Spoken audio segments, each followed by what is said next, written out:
Throwaway time. Who here is a murderer, attempted murderer, assaulter, arsonist, destructor of some sort, drug manufacturer and or dealer, gang affiliate, rapist, pedophile, vandal, and or whatever else? What is your side of the story?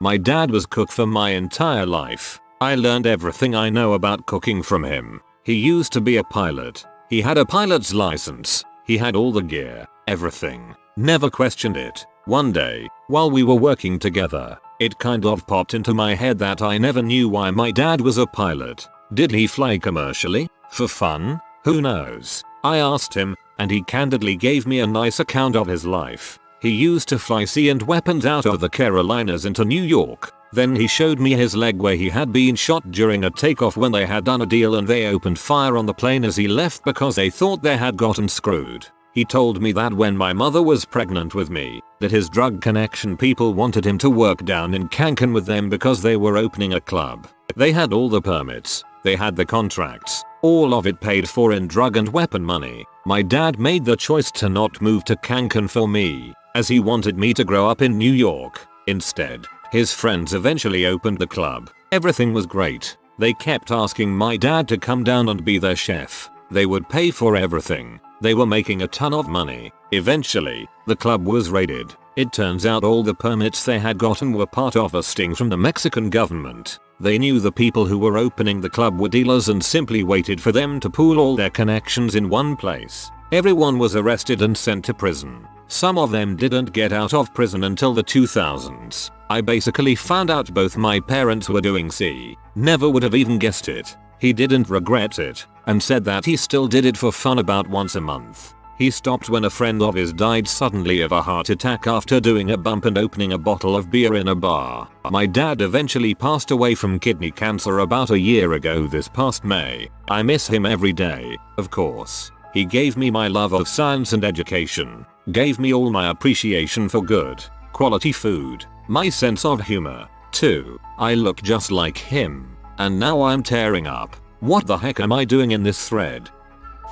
I had a plan to kill my mother but I never went through with it. The story is she was a rage addict that cleaned up her life and had actually become a drug and alcohol counselor when I went to live with her when I was 14. By the time I was 16, she had started to abuse prescription drugs and our relationship was getting increasingly more abusive. She would keep me up at night being loud and high. Sometimes she'd wake me up at random times to cry and tell me she wanted to die, that her life was miserable, and apologize for being such a crappy mom. Then in the morning, she would grab me by the ankle and pull me out of bed, yelling the whole time about how stupid I was and how ungrateful I was and how I was such a terrible kid. Looking back, it was a textbook abuse. One second she was telling me she was the only person who actually loved me, then next tearing me down, telling me I wasn't worth anything, that I shouldn't go to college. She tried to convince me not to go to school, or work or to hang out with my friends. She threw things at me, shoved me around, and would block the door when I tried to leave the room rather than fight with her. After months of escalating behavior, not being able to sleep at night, not having any food in the house except when I would buy it, I snapped. I started to plan a faked suicide. I was going to feed her every pill in her pill box, literally a 10-gallon Tupperware filled with pill bottles. The reason I didn't try is actually because other people tried to kill her before and it didn't work. Also, I wasn't really sure how I was going to get her to take all those pills without showing evidence of a struggle. Eventually, I broke down and told my best friend what was going on. She immediately told her parents and I went to live with her until I went to college. The other people tried to kill her before and it didn't work. Part is quite sinister, like she's a modern day Rasputin or something. I have a kid with a girl I dated all throughout high school. When our son was 5 months old, things weren't working out between us and we split up. She started dating this guy that was a real piece of work. This guy was your run-of-the-mill piece of crap. He was 20 at the time and he already had a rap sheet that was 6 pages long. Was on probation because of about 15 breaking and entering charges and had a total of 20 years hanging over his head. He would just drink and do drug all day, not work, everything like that. He was also verbally and physically abusive. Where they lived was just around the corner from my apartment, so when crap got real, my ex would call me up to go over and help calm him down. He was kinda a coward and would usually get intimidated just by my presence and stop what he was doing as soon as I knocked on the door. There was one day that she called me up and when I got there she had blood in her mouth and he wasn't around. I immediately asked her what happened. I suspected he hit her, and she said that when he went to leave, she tried to stop him and she tripped and bumped her mouth. I didn't completely buy it, but that's not too unreasonable of an explanation. As I was leaving, he was coming back and when we passed on the stairs I looked him in the eye and said, "If you know what's good for you you'll never put your hands on her again." He laughed it off. About 3 weeks later, she called me again and I went over there. This time, they were outside and he had her pinned against the ground. I shoved him off and got in his face. He punched me once and on his second swing I ducked. I came back with a right across his face that sent him stumbling back. He tried to run away at that point so I tackled him.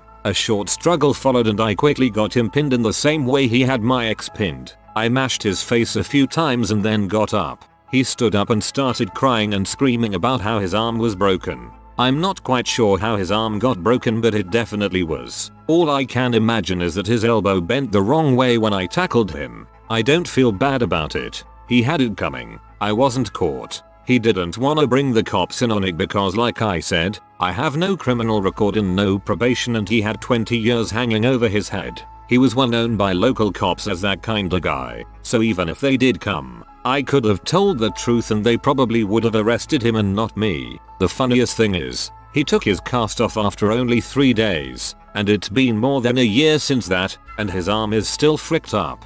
You should have brought the assault charges against him considering he was assaulting your ex, assaulted you, and if your ex is not a Stockholm Syndrome victim here you'd have a witness who was also assaulted with a testimony, your testimony, and a history of violence against him. Better to put a pitiful frick like that in jail to get butt raped daily than let him stay on the streets.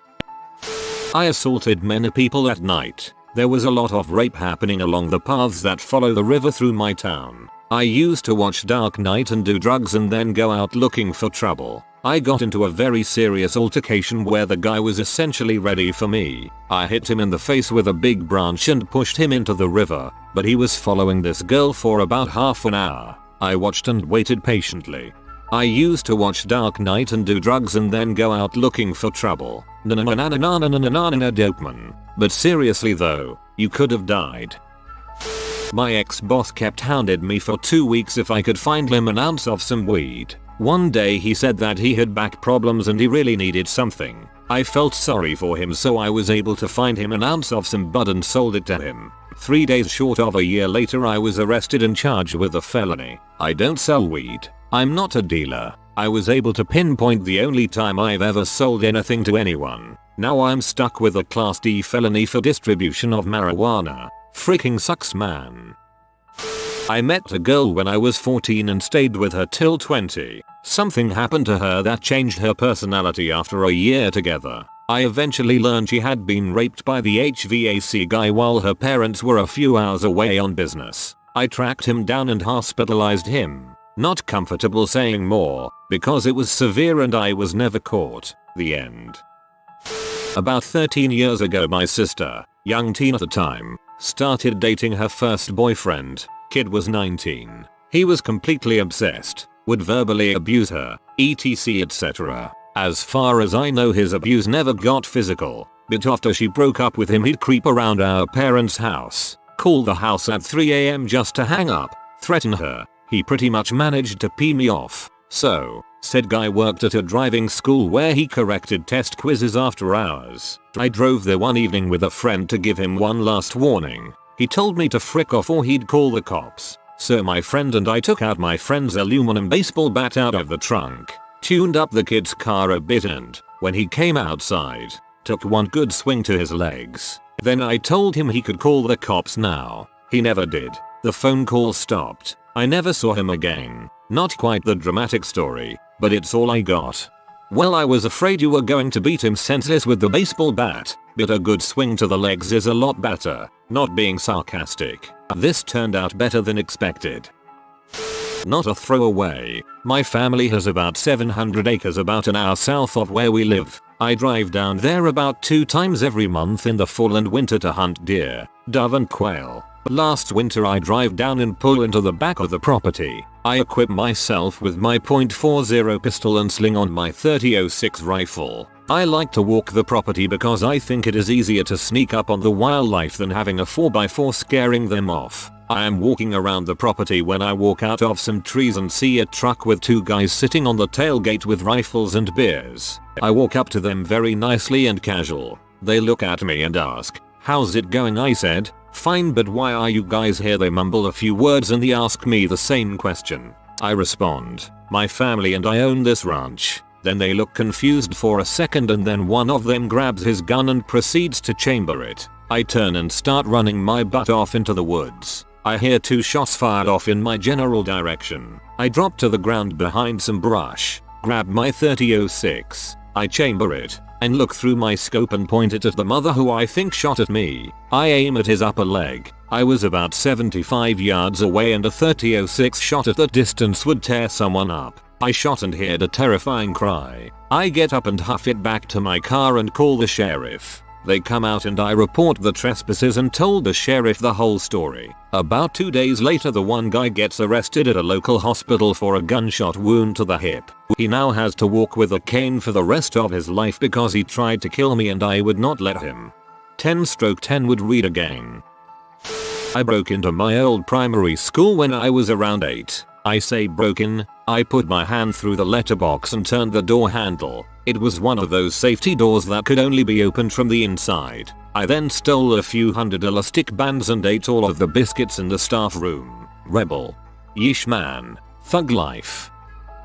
Screw throwaways. I don't care. The cops knew. I once beat the crap out of my neighbor for bullying my brother and being overly sexual to my 10-year-old sisters. He had 4 inches and 40 pounds on me and I still won. He went to the hospital. I went home to tell my dad what happened. Got high fives and taken out for ice cream. That's awful heavy for such a short dong.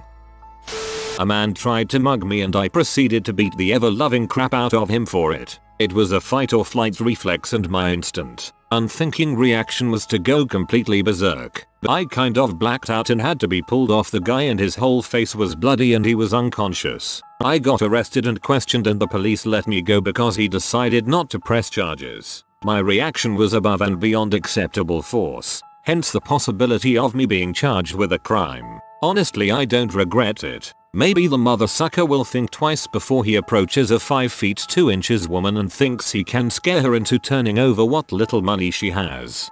I thought you were some kind of man bear for a second.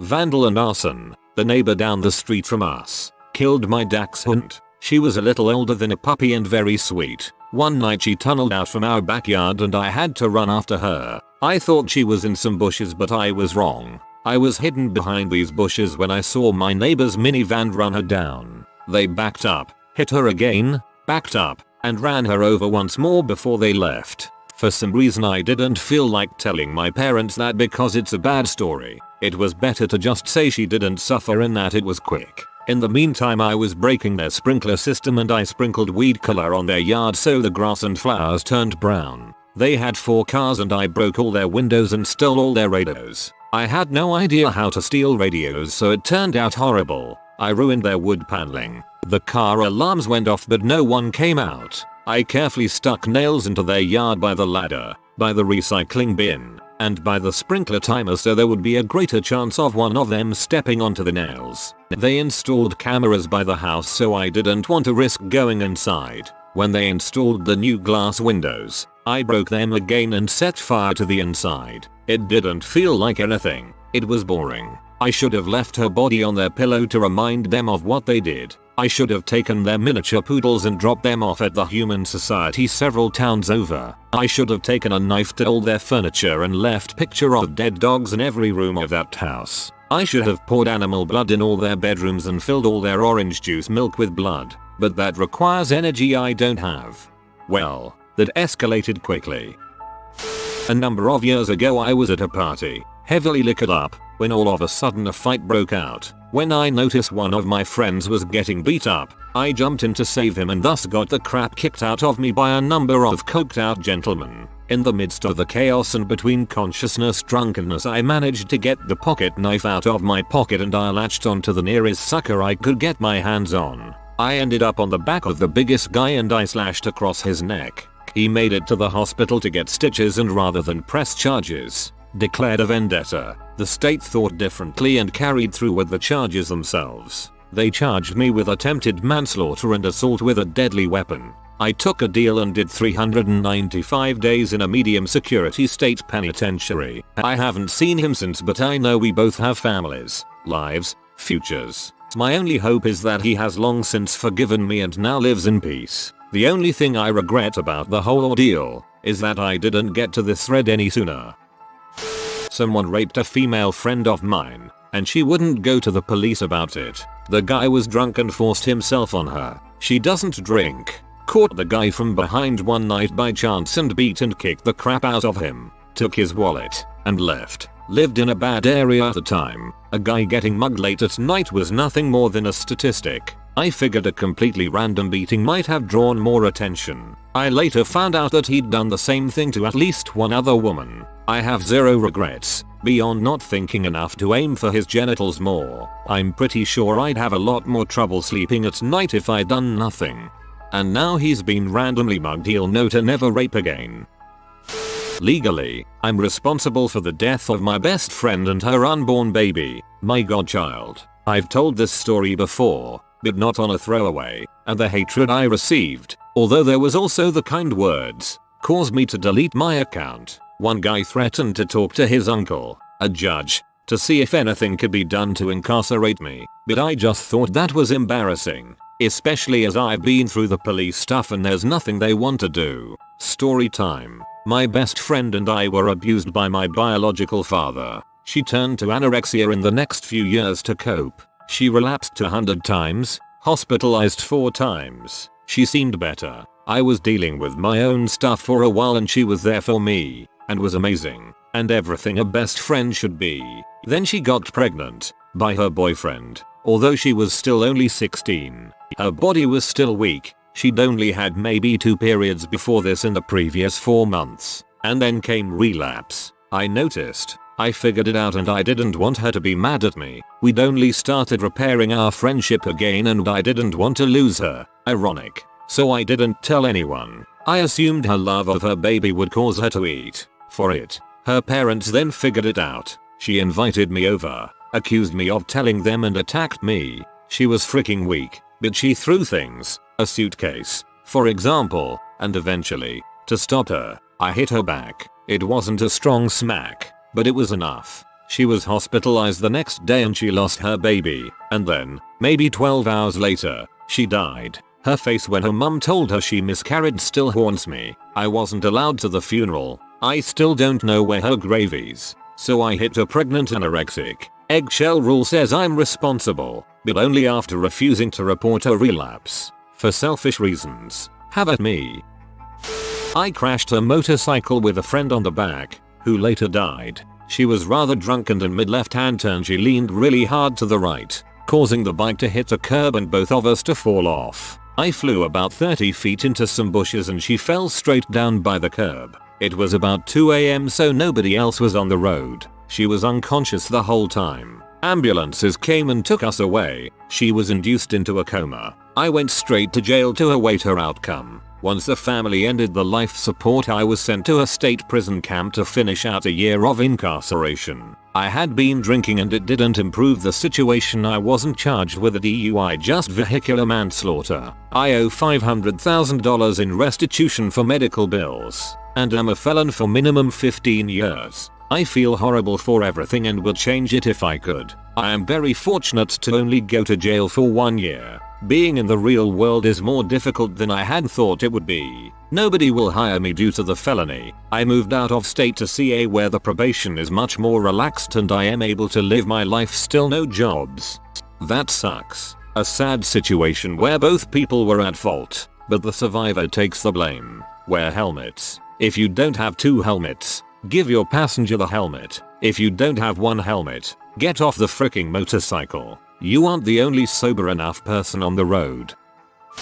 Kidnapping, assault, vandalism and arson, I guess. Best friend's little sister was dating a guy in his late teens when she was around 15. When my friend found out he hit her one night hard enough to break her jaw and then her arm after for a good measure, we snapped. The community in the area at the time was quite close-knit and he was from a different part of town. So one night he was driving to our neck of the woods before he was knocked off the road by a diversion sign. His car got smacked into a tree and we pulled him out before throwing him into a van after setting the car on fire. Drove him south over the border after giving him a kicking and warned him if he ever came back near that part of town he wouldn't live to see it. After that we threw him out and drove back home. Needless to say he was never seen in the area again. Also the reason the police didn't do much was because this part of town was well known for constant hijackings, assault, sectarianism act, with a close-knit community people who knew weren't going to rat us out either. At first, I thought the girl's brother hit her and broke her jaw. I was confused as frick. Got caught with a shitload of Mary Jane. 120 hours of community service and 14 drug alcohol classes later I'm free. Newt Gingrich wanted the death penalty for anyone with 2 ounces. He would have killed me, twice. Victimless. Non-violent crimes shouldn't be handled so harshly. Had I had a record, or been a minority at the time, I'd probably be sitting in prison right now. My cousin was almost raped by a taxi driver. The same taxi driver is in a wheelchair now. I got a sunburn, but I'm in the Navy US, so technically that's destruction of government property. I'm not kidding. Arrest the sun now. That's a crime. Robbed an old lady drug dealer at gunpoint. The plan was just to get a lbs of weed, but it turned into this huge pain in the butt when we first showed up. The woman was a junkie, had junkies all in the house. I was getting pee off because she kept giving me and my friend the runaround. You should have seen her bathroom, it was full of holes from the junkies thinking the drywall was drugs. She had a 7-year-old son that got home from school and she had us watching him when she went out to go get the weed. I got even more furious when the little boy told me that her mother makes him play his video games on the computer so she can take her medicine. It was freaking solitaire on the computer. Anyway, she gets back and obviously it's short and somehow I got some pills that I didn't want because I'm guessing she thought she could steal from me. So we are in the back room and I pulled out a gun and told her I'm taking everything and the money. I'm not paying for crap. Also told her she was a horrible mother and I'm calling child services. She flipped out telling me she will find me and I was a dead man. When I left I called child services and never heard anything about it again. Good guy drug dealer. Removes drugs from the presence of children. Calls child protective services.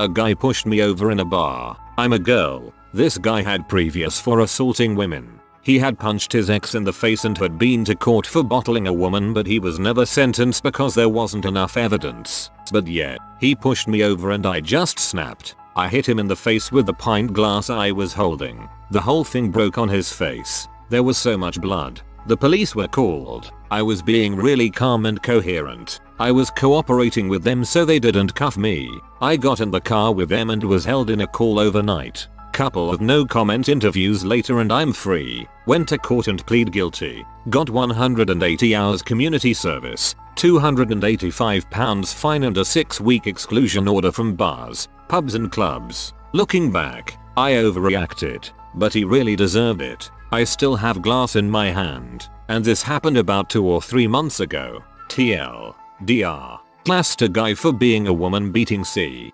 I read the TL. DR. And for a second I thought you nuked someone. I suppose in the eyes of the law I am. Last year I was convicted of GBH with intent. We were out one evening and my friend got in a fight with a guy. I didn't stop it and he ended up in hospital. Because I didn't stop to help the guy afterwards and didn't phone the police, I was charged under a UK law called joint venture, which made me as legally accountable for his actions as he was. I got a 3-month custodial suspended for 1 year. My housemate got 3 years. The only reason I wasn't sent to prison is that I am currently at university and it would have cost me my place. Standing in court on my 23rd birthday being sentenced was the most ball-shattering, terrifying moment of my life. I killed a man. I have no regrets. I was never caught and in the same situation I'd do it again because I honestly believe it was him or me. He tried to mug me. I didn't let him. He got violent. When he pulled a knife I decided it was all or nothing, so yeah, he died. I didn't care, but I got away from the scene. I felt no guilt and I still don't, but I was terrified about being caught. It probably went down as just another drugged up scumbag getting his comeuppance. I broke his hand, crushed his throat, managed to get him over my shoulder so he fell head first onto the curb and kicked his sternum until it broke. I suppose that might have crushed his heart or something. Could have been the head versus ground thing too. I honestly don't care. He attacked. He had a weapon. I protected myself. One less butthole at large. More manslaughter than murder, but whatever. I killed him and I sleep easy at night. And that's why you don't team ugly Liam Neeson. The day I broke up with my ex-girlfriend, who had some mental issues, literally in and out of mental hospitals, etc. It wasn't all bad. We really were good together at the time. Is the day I had the police show up at my door. She claimed I beat her, raped her, tortured, and abused her. She had self-afflicted bruises, cut marks, and had been having consensual sex for almost 2 years at that point, which was somewhat common knowledge amongst both families. She eventually cracked and confessed to an investigator that she'd only done it because if she couldn't have me anymore, then I couldn't have anyone else ever. I never even hit my own sister when growing up, much less ever disrespected a woman, even if she deserved it. That entire following year was a social nightmare. So many rumors in school. After the ordeal, people seemed to be sympathetic towards me, but I was just happy to have my name cleared.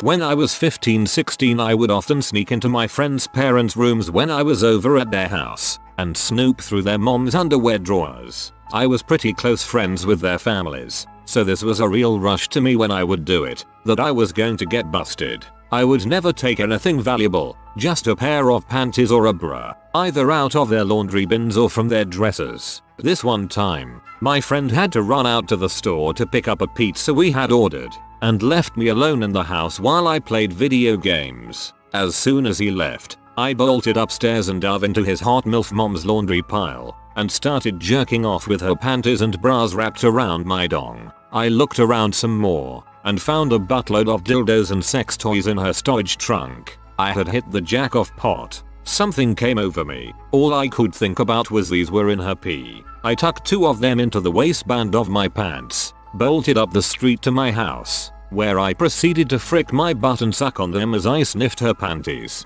I was never caught, but I heard her mentioning to her son a few weeks later about some personal stuff that went missing from her room. She obviously knew it was one of his friends, but she never approached me about it, and I wasn't about to give them back. Come to think of it, dang, that was fun. Go to love your username.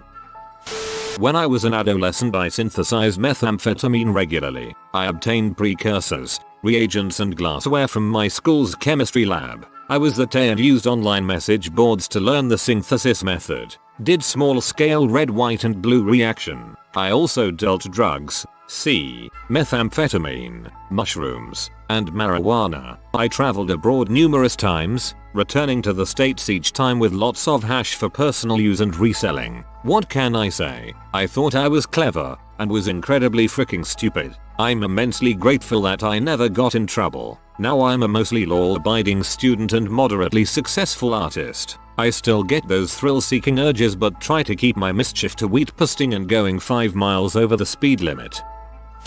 Vandal here. First was when I was 15. I was having a hard time dealing with high school. I was bullied in middle school, but when I turned 15 I was taller than some of my bullies by almost a foot. Basically I just turned the tables on them when I started lifting and exercising, so the bullying stopped after I broke a kid's jaw in the locker room with his own boot. Fast forward to the end of the year and I've established a bad relation with the dean who hated me. She once said I was the worst kind of human being she's ever come across. Well, she gave me detention for defending myself from this kid who tried to jump me. He came up from behind and tried to jump on top of me. He mistook how strong and how much I actually weighed for a skinny kid. I was 210 pounds at the time, so when he jumped on my back and I didn't go down, I was just in full panic mode, so I jumped backwards onto my back and used him for a cushion. I get back up and he's stunned, so I grab him by the ankle and dragged him out the back door, across some pavement, over the blue crushed stone,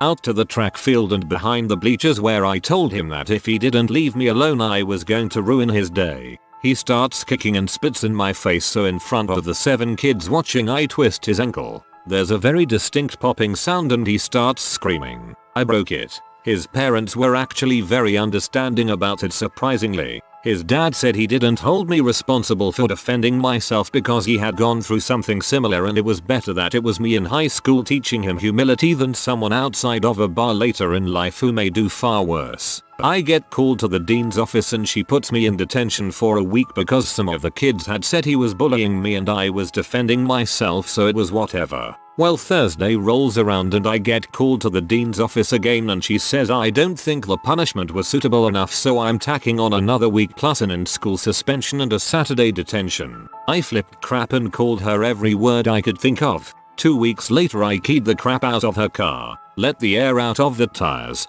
not slashed, and pee in her gas tank. The school questions me about it and they had no evidence it was me. I later found out I'm one of 6 students to have done this to her during her tenure at our school. So what does that say? I eventually fessed up to it and the police arrested me for vandalism. It was a dumb mistake forged through my angsty youth and being young and stupid. I do not regret it though. I have since paid my parents back for the damages. I kind of wish I knew everyone on this thread. I was sexually abused and raped for 5 years by my martial art instructor. He did this to countless girls and women. When it all came out when I was 18, no one went after him. He did only 3 years in jail. He was convicted of raping me for 5 years and molested 2 other girls for 4+ years, but admitted to 12 girls as young at age 9. His wife married him in Vegas during the trial. He is now back living in the same house, a few blocks from a school, in the same very small town that I have to pass through to go to my childhood home. Don't get me wrong, I have a fantastic life now and am extremely happy where I am at, but I'd always wished that someone would have stood up for us and kicked the living crap out of him. It looks like a lot of you guys would have. If you are new to the channel, you can subscribe. I publish new videos every day. Until then, check another video.